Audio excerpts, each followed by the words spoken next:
Presenting the report, Calculated Repression, Correlation between Stigmatization and Politically Motivated Arbitrary Detentions in Venezuela. For years, Amnesty International has condemned the policy of repression in Venezuela, which seeks to silence criticism and dissent.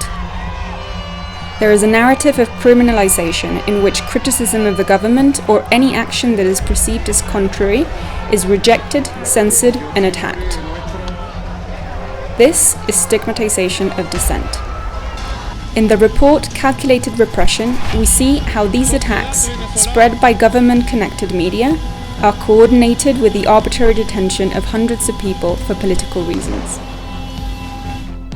We cross-referenced the databases of acts of stigmatization and arbitrary detentions and found correlations between these two tools of repression.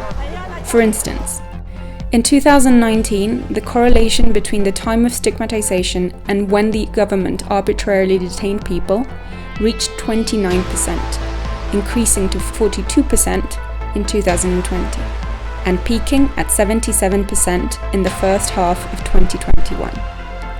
These figures make clear the vulnerability thousands of people suffer in Venezuela. 3 out of 4 times the media spreads an act of stigmatization, arbitrary detentions occur within a few days.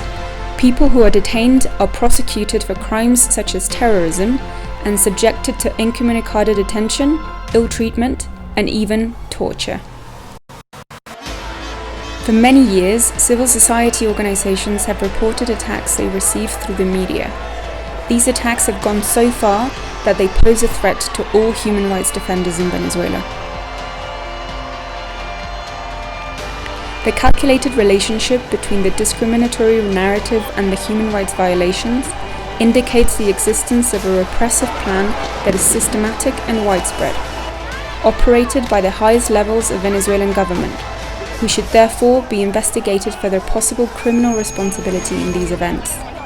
Crimes against humanity cannot go unpunished. Justice for Venezuela.